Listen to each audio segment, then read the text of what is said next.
Today is July 9th, 2018. My name is Blair Williams, and I'm here today with Peggy Wolf at her home in just outside Newville, Pennsylvania. So thank you for having me here today. You're very welcome. So the first question I have for you, Peggy, is could you describe a little bit about where you grew up? I grew up in the town of Westfield, New Jersey, which was part of the continuous bedroom community outside of New York City.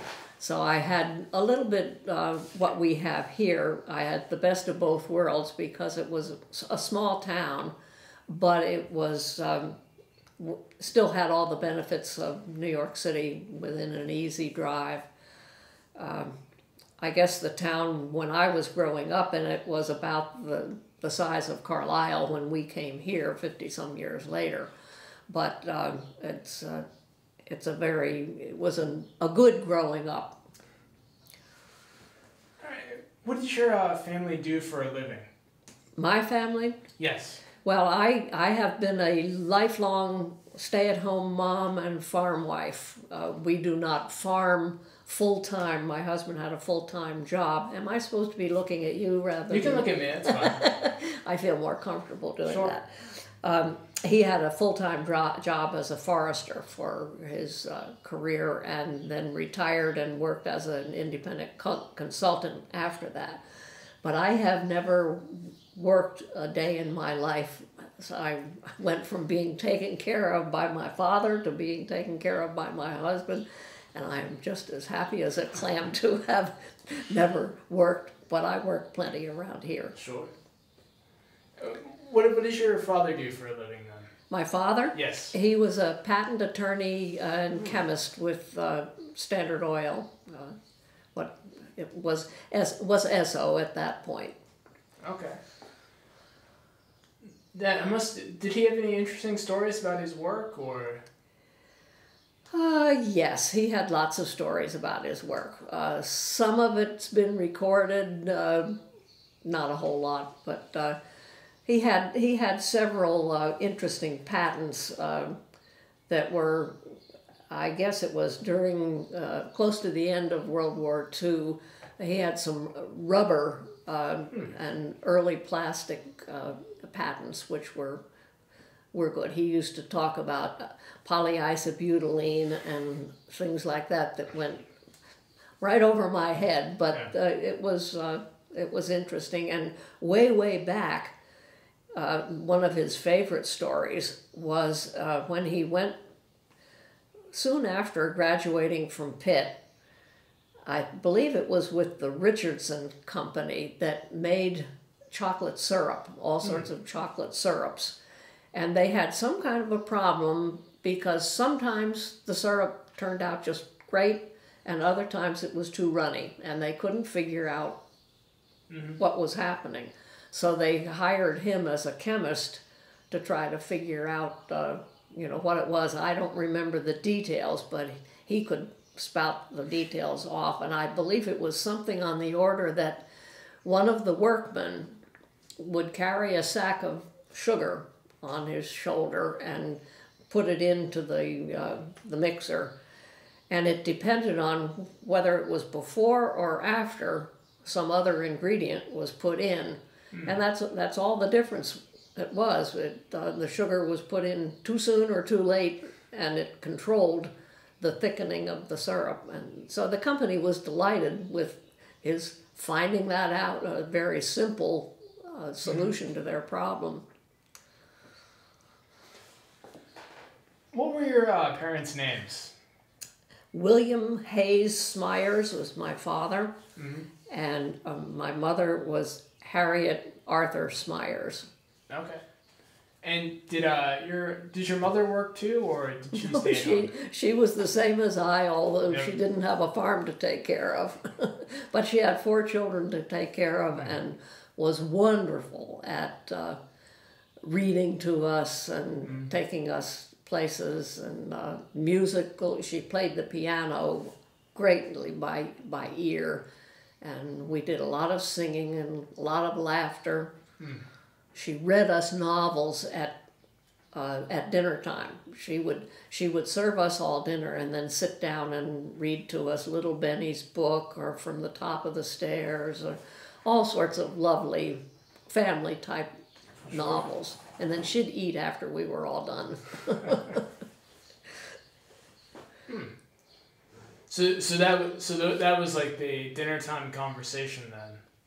Right, and she would also collect up letters. You know, in those days, people wrote long letters. Her mother and sisters wrote to her, not every day, but usually at least once a week. And my brother, when he went off to Yale, wrote hysterical letters back home, and she would collect up any letters that had come during the day and read those to the rest of the family.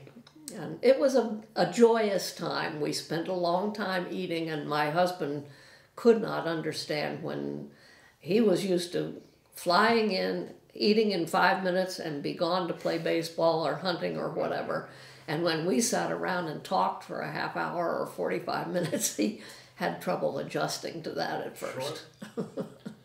Now, your brother's letters from Yale, or was that just sort of like college antics, or did he know he had sort of a captive audience and was writing for him? My mother was a great worrier. Okay. And for instance, this came later after he was at Case Institute, I guess, but he was going to be driving home during winter weather.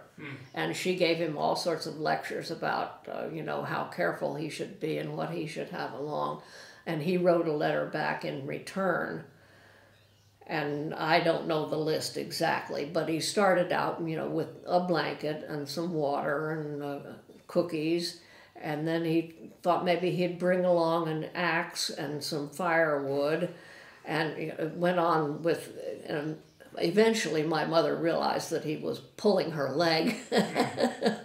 and one time she was worried about how, this was when he was at Yale, about how he was eating because he was doing some cooking for himself. And he wrote a letter saying, well, I've learned to cook steak now. And it's no problem, except sometimes I get it a little bit too rare.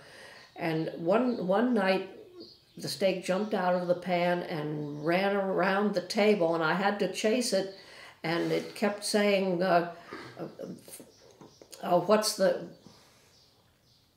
spoiled the punchline.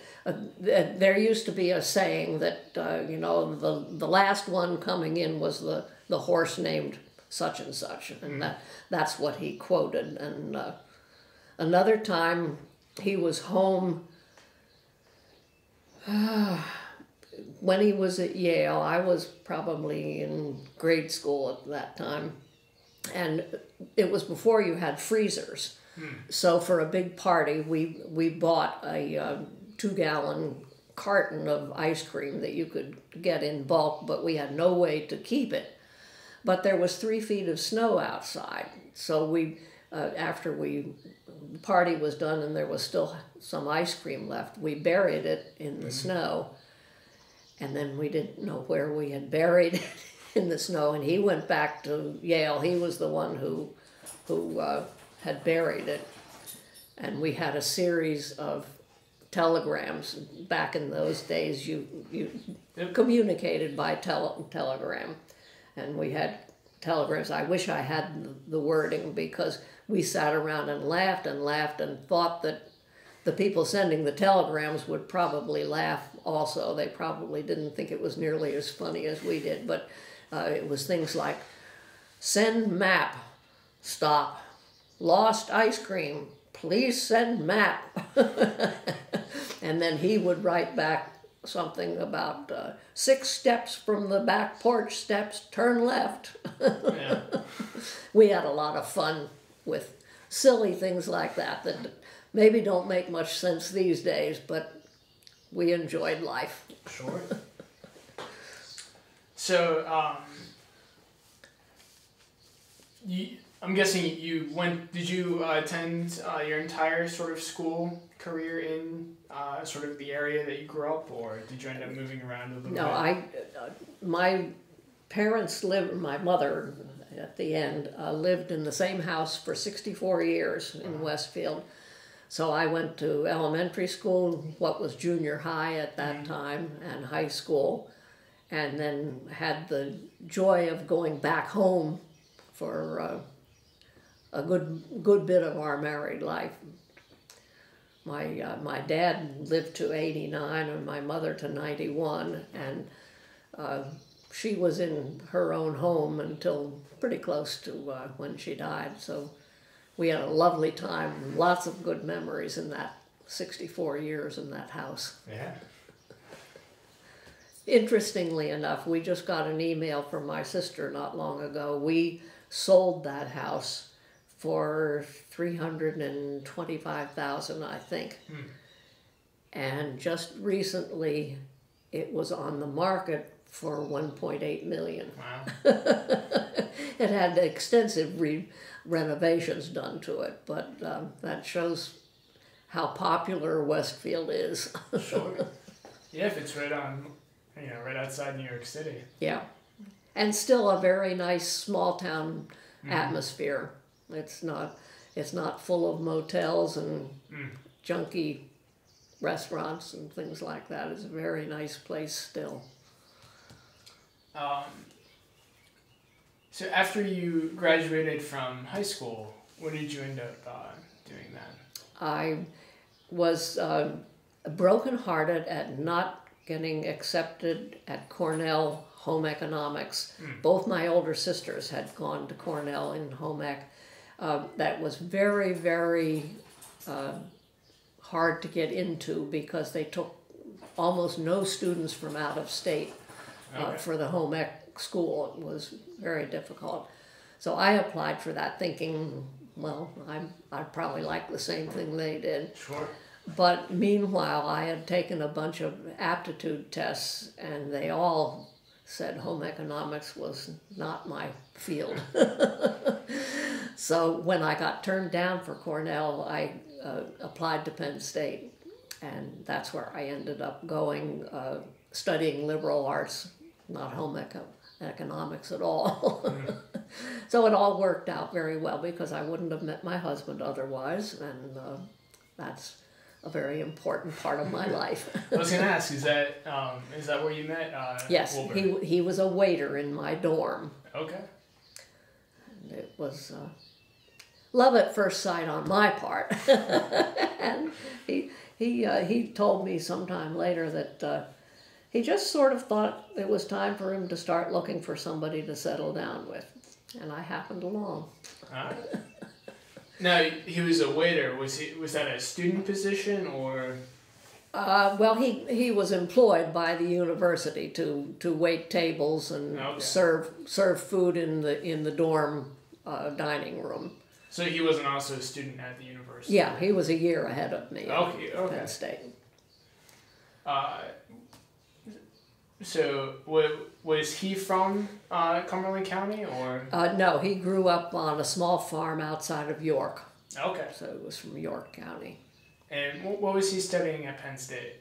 Forestry. Forestry, which makes sense. He spent his first year at Mont Alto, and he has tales about that because at that time it was strictly all male. They all had rifles and things. There was a target range in the basement of the building, and it was a very different place from what Mont Alto is today. But they had fun. He spent his whole first year there and then went up to main campus as a sophomore. I know the Conondiguny Creek Watershed Association. I think he's been involved with that organization. Yes, he was president for I don't know how long, 10 years maybe or something like that. They're trying to do an oral history project, and they gave me his name. So yeah. I'll have to mark that down for if that happens. Yeah, well, I think it would be wonderful to have a good history written of the group. We were involved pretty early on, but I don't think you could call us founders. But he led a trip to the beginning of where the Conneauguinit starts, way back in the mountain, and I would like to recreate that as part of the history. Yeah. So that would be kind of fun. So, so you met Mr. Wolf at Penn State. Were there, sorry, I'm wondering, so I'm trying to put my thoughts in order. Did you have any stories of sort of attending Penn State, or like what was life like at Penn State when you were attending there, when you were a student? Well, I had a ball. I had a major, a so-called major called Arts and Sciences. Mm-hmm. And that allowed me to take a little bit of everything and not too much of anything. Sure. I was a few courses away from a major in Spanish, Latin, history, English, geology. But, I was allowed to just pretty much do what I want, and it was lovely. We had lots of rules and regulations. Mm. We had a curfew. When we were freshmen, we were in the dorm, signed in literally at 9:15. And then we had, I don't know whether we had it as first semester or not, but later on we had a 12 o'clock and a 1 o'clock. But we signed in, and the house mother was there checking that people were there. Rarely, we had a few that climbed out the window and things like that, but it wasn't very exciting. That Sure. We were pretty well behaved on the whole. So I'm assuming it was probably a little bit different than when I was at school, where we had co-ed dorms. I'm guessing it was an all girls dormitory. And yeah.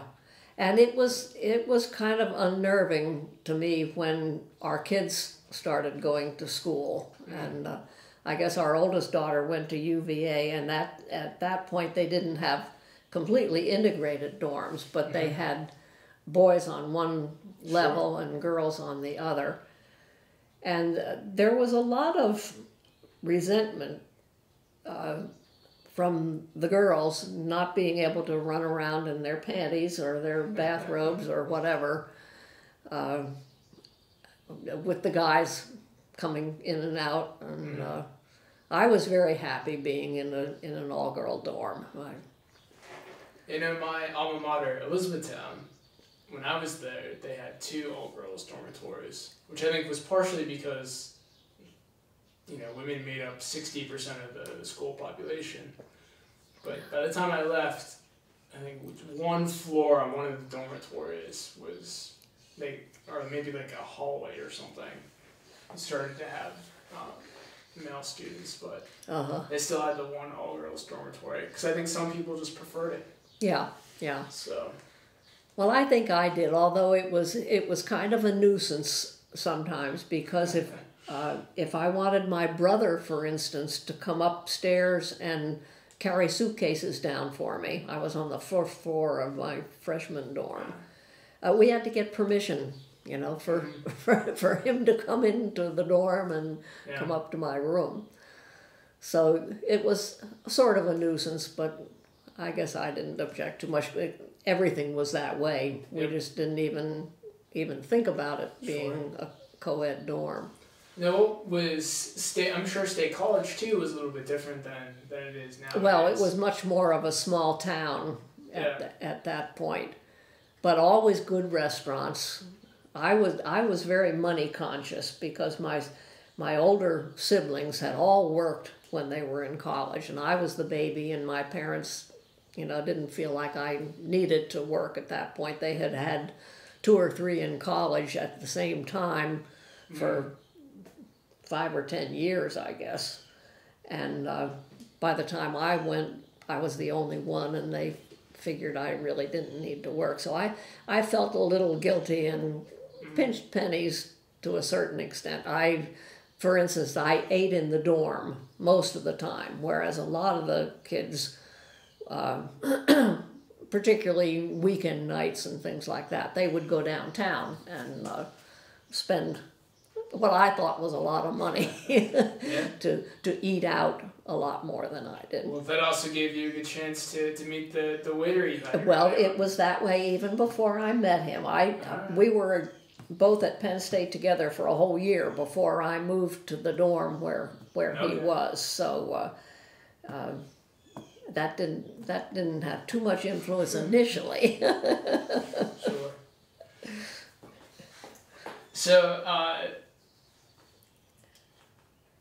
So you were from New Jersey and Wilbur was from York County. How did you end up in Cumberland County outside Newville? He was in ROTC and ended up going into the Army as a second lieutenant. Mm-hmm. And I speeded up and graduated a semester early so that I could get married and go with him to Alabama rather than having him go off without me. Sure. So he spent 5 years in the Army. We lived in Alabama when he was in flight school, and Maryland for a while. Then as a result of the Berlin Wall going up, his unit was sent to Germany to be kind of the buffer in case the Russians decided to come into Germany. Mm. So I was left at home with a 6-week-old baby, and went home and lived with my parents for 9 months till I went over to Germany. We spent 2.5 years in Germany, then came home, and he worked in forestry for the Virginia Division of Forestry. But he was an only child, the only child of his parents, and we were very fond of his parents, and decided that it was good to have gotten out of the Army, but we wanted to be closer to home also. They were still in York County. Sure. So he looked for a job and got a job with a small paper company, Gladfelder Pulpwood Company, and they had an office in Carlisle. So that's how we ended up here. Rented a house in Mount Holly for a year while we were looking for a farm, which in Wilbur's eyes was about between 20 and 40 acres. And I fell in love with this place, which was 148. So it was a little bit more to bite off than he had intended, but it's turned out to be a good investment. Yeah. Was that the size of the farm that he grew up on in York County, or? No, his parents had, I think it was about 20 or 25 acres initially, and then they bought another 15 or 20, so it was a little bit bigger than when he had grown up there. Okay. But it was small compared to this one. Mm-hmm. Easier to take care of and keep caught up. No, were his parents full-time farmers, or did they also have? No, his dad was worked at a company called Certainteed. Mm. It was sort of interesting because all of his relatives, all his uncles and other relatives served in World War II, but his dad was deferred because they figured he was in a job where they made roofing, and they needed that roofing for Army barracks and things like that. So he was never in the Army, and it's a little sad because some people sort of held it against his dad. They felt as if he didn't do his part, when they all had to go off to war. But at any rate, he, what did I start telling you? I forget. Sort of that Wilbur's father worked for Yeah, right. Yeah, so he worked, and he was very, very well respected, was a union head for quite a while, but ended up in management, and but he had a full-time job, and he was very, very religious about being there. One time they had a snowstorm. They lived 3 miles outside of York, and he walked through something like 2.5 feet of snow to get to work. They had no telephone, so he couldn't call in to find out, if the company was working. So he walked in, so make sure he'd be there. And it wasn't until he got into management that they insisted that they have a telephone. But until then, they used to go up to the neighbor's house to use the telephone when they needed it. And that was after I knew Wilbur, that they finally got a telephone. That's how rural it was. Yeah. When did Wilbur get the job at Gladfelter Pulping? What year? Yes, or time frame.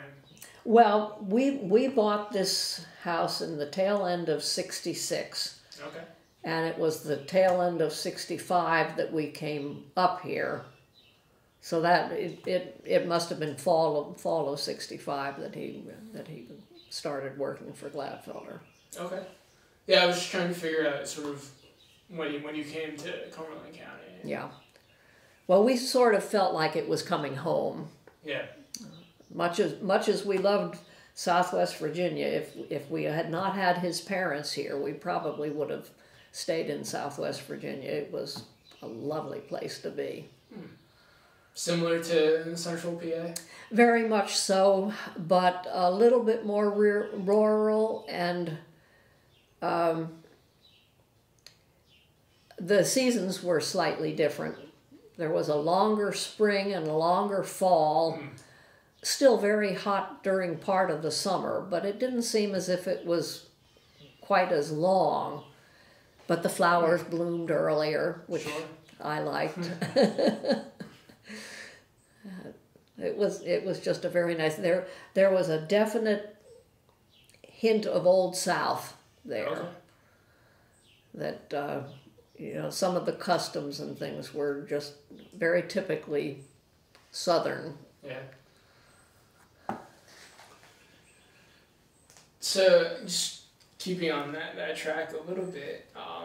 So Wilbur, as a forester, was his main job basically going out and figuring out which trees to cut? Or? That was a big part of it, but he was also very instrumental in planning where to plant and how to plant, and supervising the planting, building bridges, and all sorts of other things. He loved the job because it was always different, and these days you would never be able to go out and construct a bridge, across a creek the way they do now. You'd have to get 100 permits and all sorts of awful things. But he would go off with a fishing pole and a rifle and a pistol to the woods and have a picnic every day. He was, as I had said before, he's a fast eater, and he would eat his lunch in 5 minutes and take the rest of the lunch hour to fish or hunt pheasants on the way out the lane. So he enjoyed that job greatly, and he had a great deal of freedom. His boss was a wonderful man in Carlisle. Do you remember his name? Yes, Bob Rumpf. He just died very recently, back in the early spring this year. But he gave Wilbur a great deal of freedom. As long as he got done what he wanted to do, he could do it any way he wanted. And he had a couple of wonderful people under him that taught him a lot. Some of them had more experience than he did in constructing bridges, for instance. Yeah. But he had a lot of freedom to do what he wanted, when he wanted, and it worked out very well. Most of the land then that they were planting and harvesting trees was in Cumberland County, or? No, he worked a lot in Fulton County and Perry County, So there's a lot of commuting then from Newville. Yeah, he did a lot of driving, and in the early years he was away overnight 1 or 2 nights a week, which was a little unnerving for me out here in the country with 3 small kids and a baby soon after that.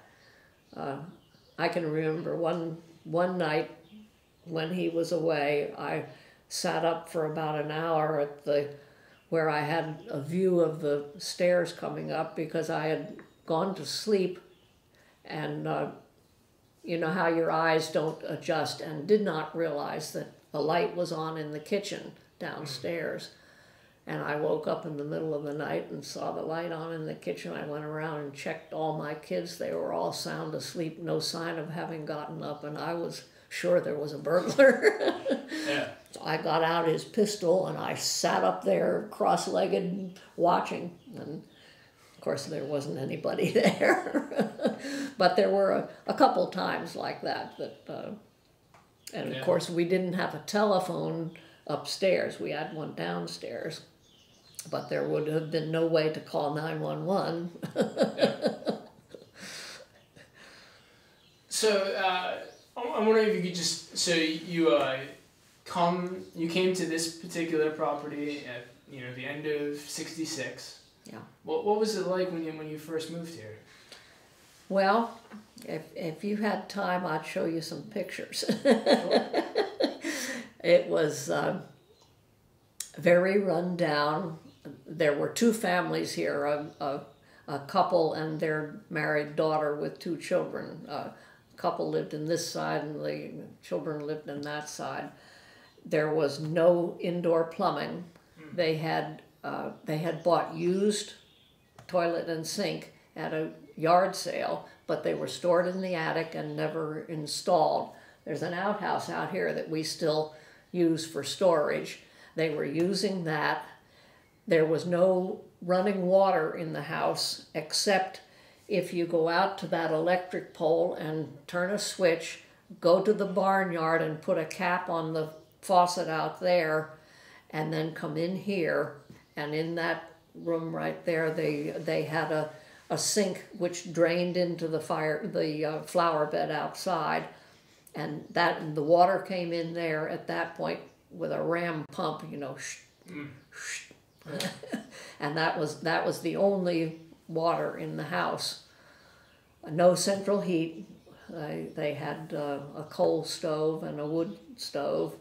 There were holes in all the second floor ceilings or first floor ceilings so that the warm air could go up from. They had no heat upstairs at all, but they let the warm air go up through holes in all the floors. And what else? Well, there were dead cars out there, and this piece right out beyond the picnic table was a hog lot that there were pigs had been out there recently. No fencing that was usable for cattle. The lane coming in had holes, this deep that you had to drive around or fill with rock eventually. And the lane, although beautiful, was grown head or more high with what I thought were maple seedlings, because most of those are maple trees along there. But it turned out to be at least half poison ivy that was, overhead high the whole way along there. So it was a challenge. But I was going to say, so this is the place that you fell in love with. Yes. Wow. I came over the hill from that direction, and I could see all these buildings, well off the road. We had looked at farmhouse after farmhouse that were right close up to the road. And I didn't want that, with 3 little kids. Yeah. Or just for the looks of it either. And then I turned in the lane, and I'm a historian to a certain extent. I love old-timey stuff, and I could just picture, buggies coming in that lane. And then I came around here, and the house is, to me, a much more pleasing proportion than a lot of farmhouses around here are kind of tall and boxy, and this one just, I fell in love with it. But it was a shambles. It was, took a great deal of work. My blessed in-laws came up probably almost every weekend for a couple years. They would come up. Wilbur and his dad would build fence, and they put a lot of, like that closet in there, you know, partitions and things in here. We didn't do any major structural change, but they did, you know, his dad re-bricked all the fireplaces and the hearth and everything.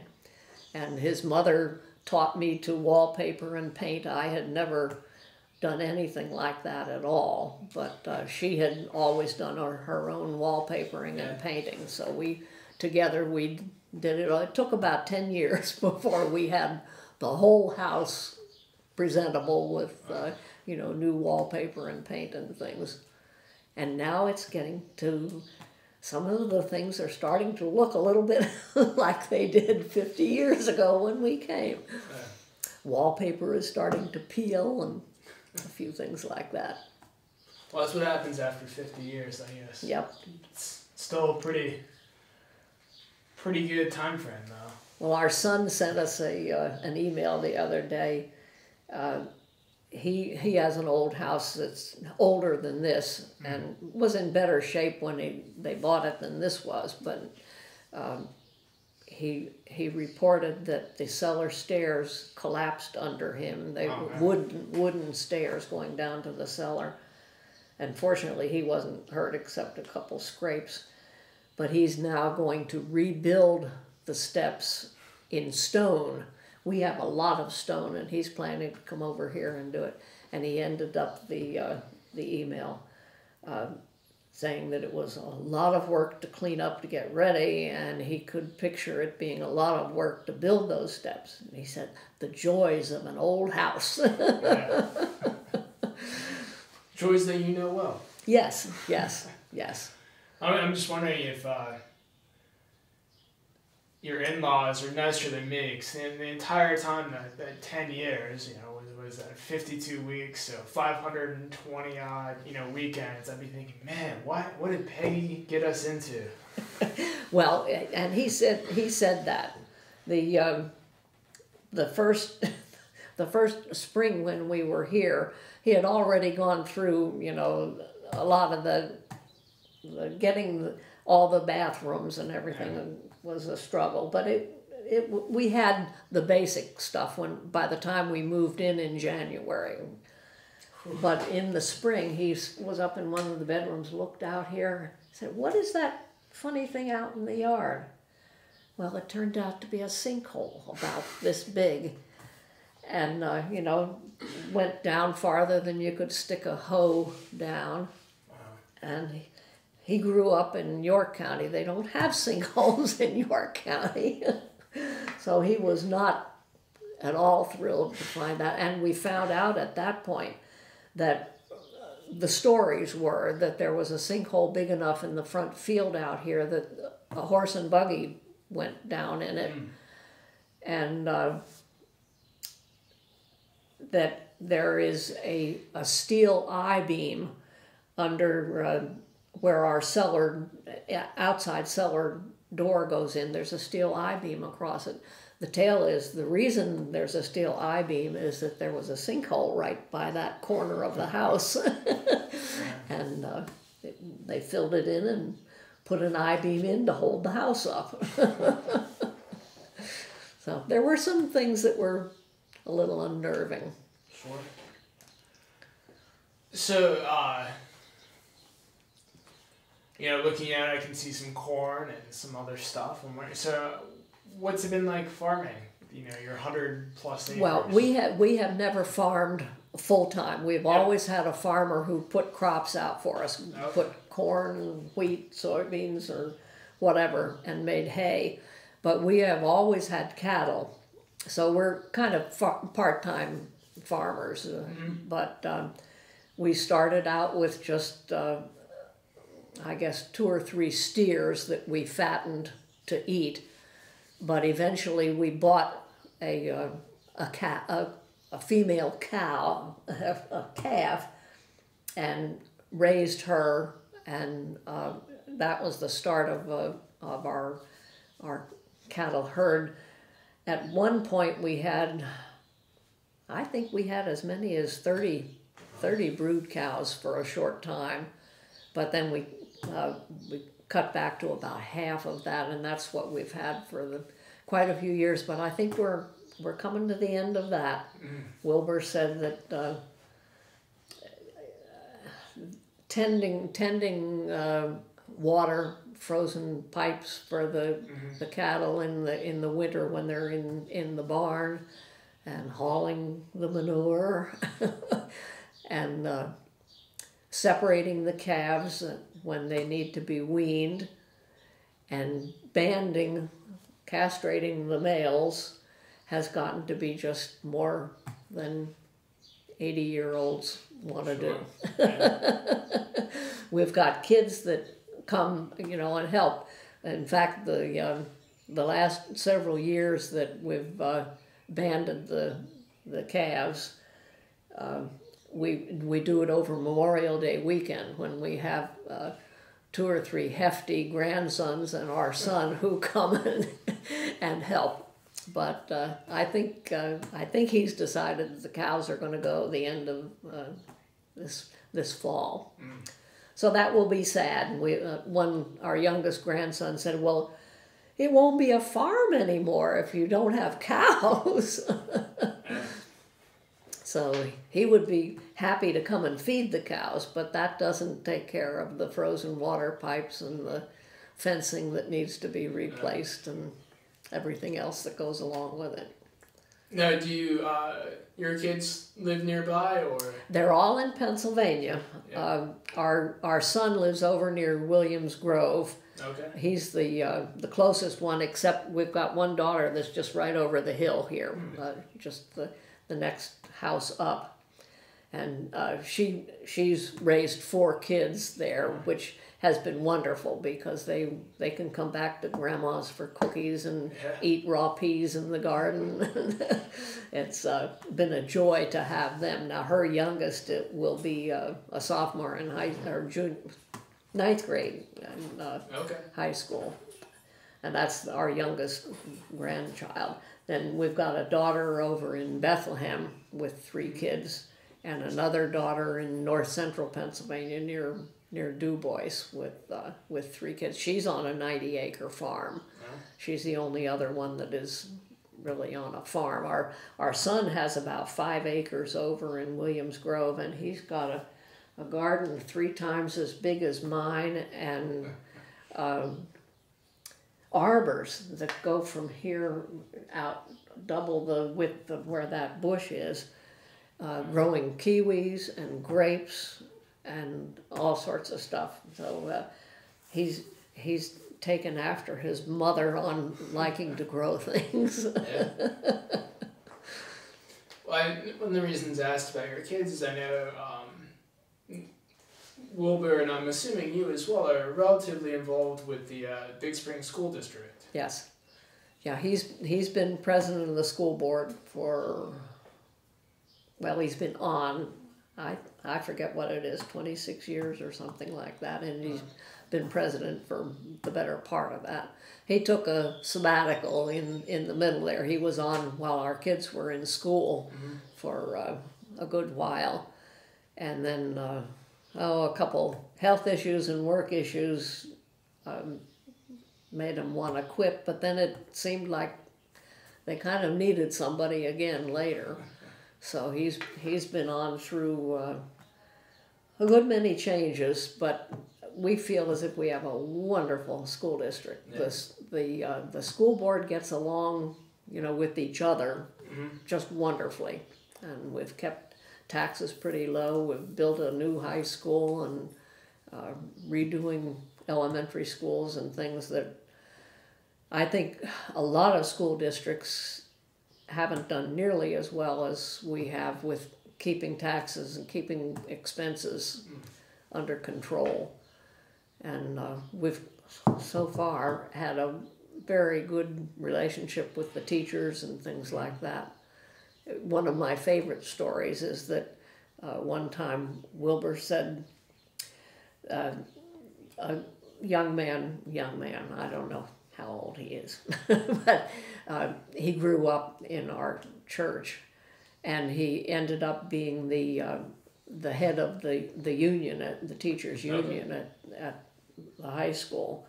And Wilbur, of course, was president of the school board. He said, I wonder how many school boards in the United States the president of the school board can say that he held on his knee the president of the union, the teachers union. Yeah. And that's exactly what he did. He grew up in our church, and Wilbur used to hold him on his knee. Well, what church was that? The Dickinson Presbyterian Church, just right down the end of our road. I had full intentions of trying a dozen churches around, but that was the first one we tried. It's the closest one, and we liked it so much we stayed there and have never gone anyplace else for any extended time. Makes sense. So, I'm assuming all your kids then went to Big Spring schools. Yeah. What was the experience like, having your kids in those schools? Well, we purposely chose this school district because we were familiar with Carlisle and Cumberland Valley and Mechanicsburg and a couple others, but it seemed to us that Big Spring offered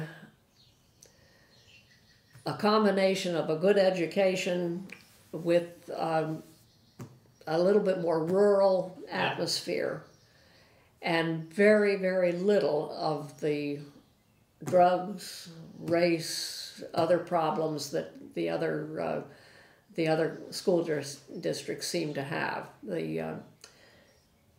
Our daughter went to University of Virginia and said that her preparation in English and math was as good or better than all the kids that had gone to private expensive schools down there. We just have been very, very pleased with the education that the kids have gotten. In elementary school, they all went to the little school in Cumminstown. That's not Cumminstown, in Centerville. Okay. And it was just like a big family. Yeah. They had Halloween parades that would go down through the town, and everybody would come out and watch. And in the cafeteria, the women who were serving would encourage the kids to clean their plates, but anything that was not eaten was scraped into a big bucket and taken home by somebody to feed the pigs. It was just a very different atmosphere. Sure. But the PTO had bake sales, and the teachers would go to the sale and bring fudge back to the class, and they held square dances, and it was just a lot of fun. But I think the kids got very, very good educations, and it fit our lifestyle better than some of the other ones. Well, I know I mentioned when we met at the high school that that you kind of foresaw the Cumberland Valley becoming the sort of giant it is today. Because at the time, 66, it would have been relatively similar in terms of being rural and... Well, there still is, and there was at that time a larger agricultural contingent in Cumberland Valley than we were aware of. I just wasn't aware of it at all. It seemed to me, you can tell that it's a different... They're different people that are in this district compared to Cumberland Valley. The dress is different, the speech is different, and I'm more comfortable here. Yeah. Yeah, because I know my supervisor, the librarian at the Historical Society, she grew up in Middlesex, and I know when her uncles and I think her parents were going to Cumberland Valley, it was nicknamed Cow Valley. Yeah. So, I mean, so that's kind of the impression that I have of it before was the district it is today. But yeah, interesting that there was still a difference between. Yeah. Well, it is different.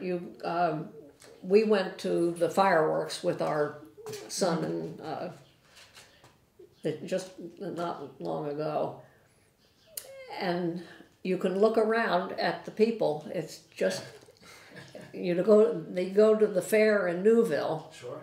And it's different crowd. It's a different crowd.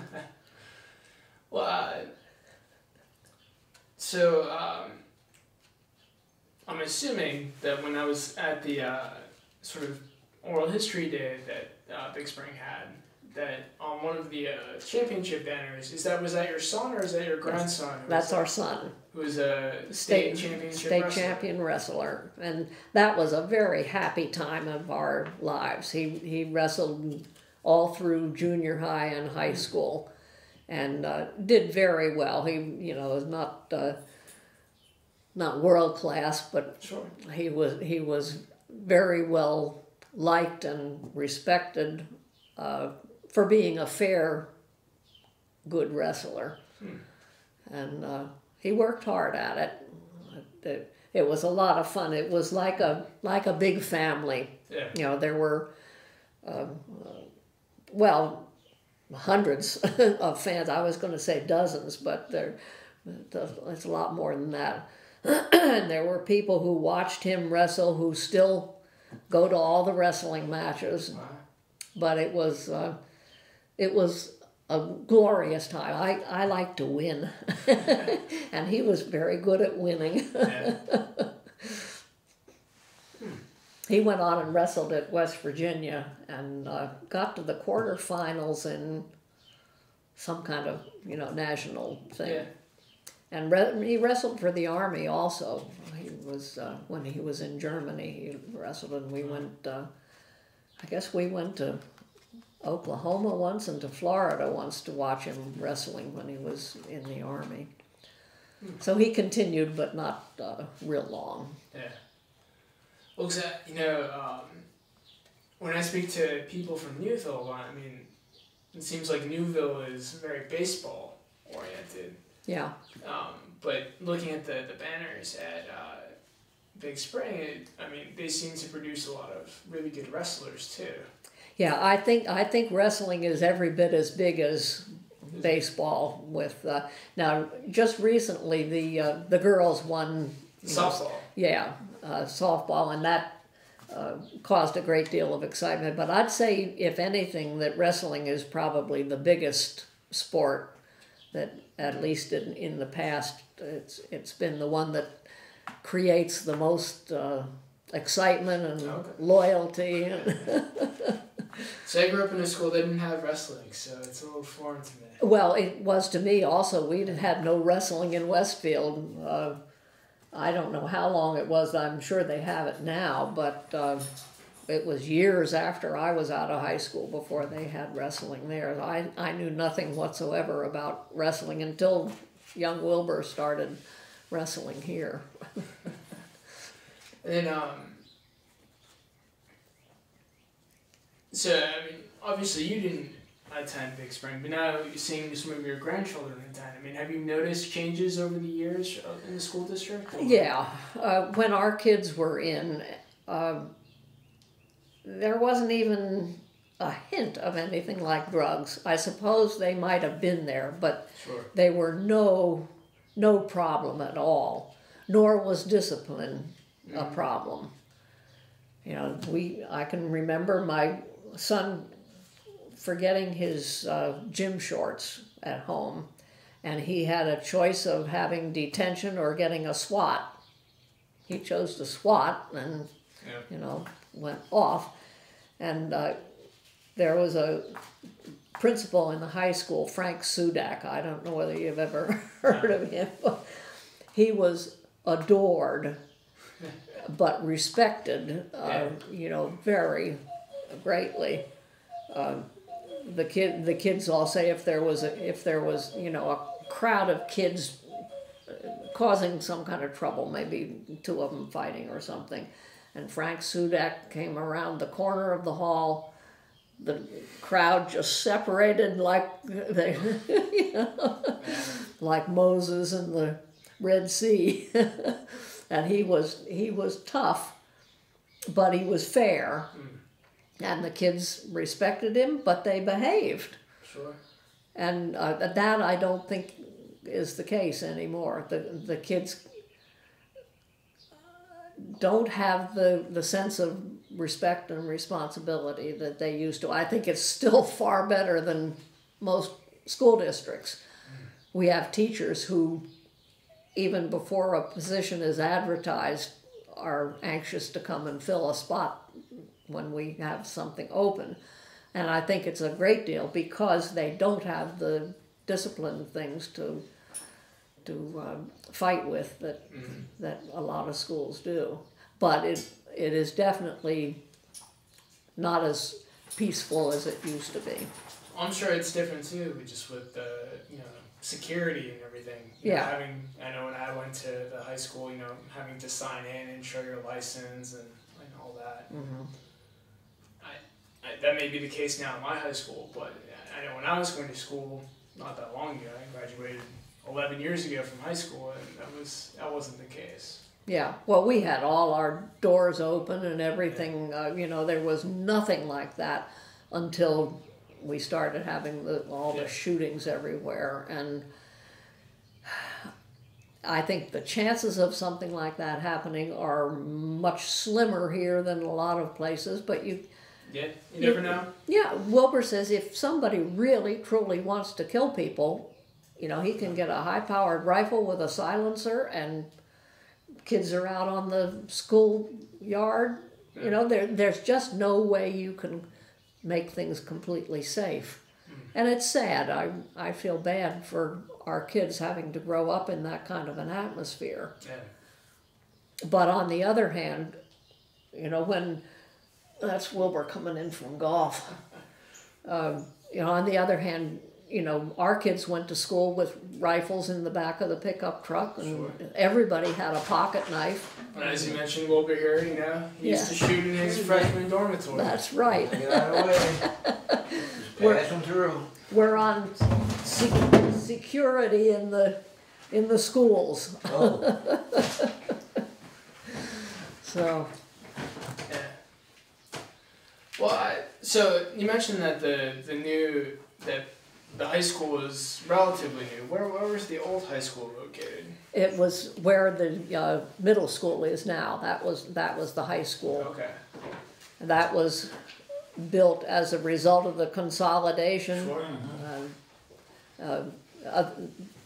I guess back when my friends that grew up in Newville years ago went to the one-room schools, and then they went to Carlisle on the train or on the trolley to go to high school. But when they consolidated, then they built that.